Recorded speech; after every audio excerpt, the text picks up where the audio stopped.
ngikwazi ukuthi ngikhulume nawe ngokukhethekile kwi-channel. Sibonga nje ithuba leli uNkulunkulu esinikeza lona eliyinqayizivele lokuthi sikwazi ukuthi ke insuku zonke sibe nawe kwi-channel Nufliq. La ukhona khona ngathi ke ungalandelwa nje umusa empilweni, izinto zakho iqonde sikhanye kuze bese ekugcineni kwempilo. Asiphinde sisho nala ukuthi soqala ke ngezwi before singena ke kumaphupho. Soqala la ngoPsalms 121 verse 7 to 8 ithi ke, the Lord will keep you from all harm, he will watch over your life.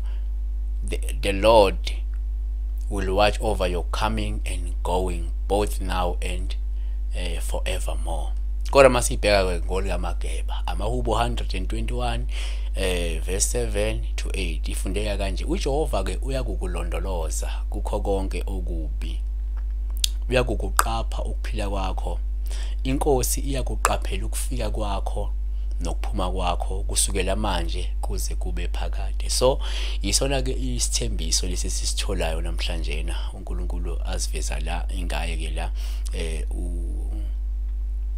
uDavide ukuthi ke uyakwazi ukuthi silondoloze kukona konke okubi, isiqaphe impilo yethu yonke, ephinde futhi esiqaphele mhlawumbe sifika noma ke sifika noma siphuma kusukela manje kuze kube phakade ke. Rest assured ukuthi uNkulunkulu unawe uyakulondoloza njengamanje futhi ukuqaphile kukona konke okubi. Asiqale ke la sibheke uthembo kuhle ukuthi kusho ukuthini ukuphupha la unyuka ama steps uzofike lapho ke egcina khona.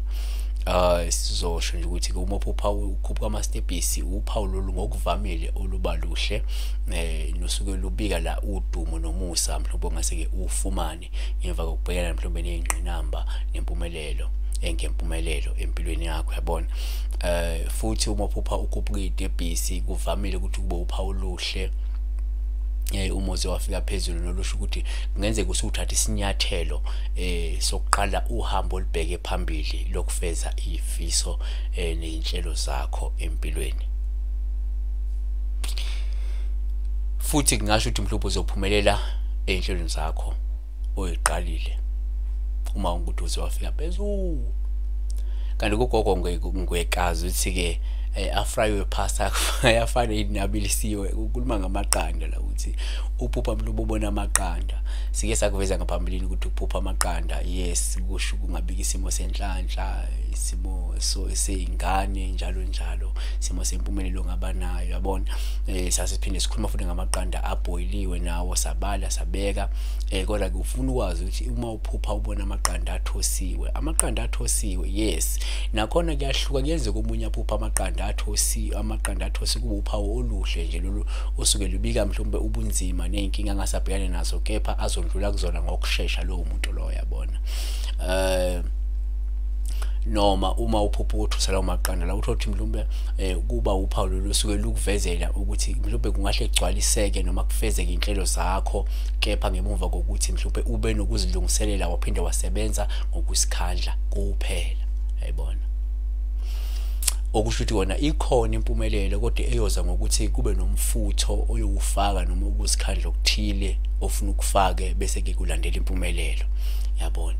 Kodwa futhi uphinde ukugogo ngwekazi lapha wabe sebuza futhi ethi, hey pastor, ngicela ukubuza la uma uphupha mhlawumbe 10 cent yakudala ngabe mhlawumbe uthi ke but ngathi ke ngiyajabula when I found it, bengishanyela mangiyithola because umuntu bekasebenza lapho ke was busy speaking to my gobela, then mina ngathatha imophu ngawipa izibi ngayo and mangidobha i10 cent ngiyithole, ngafuna ke ngifake esikhomeni samathambo ngijabule, ngithe bafuna ke ngiyifake esikhomeni samathambo bengijabuleke.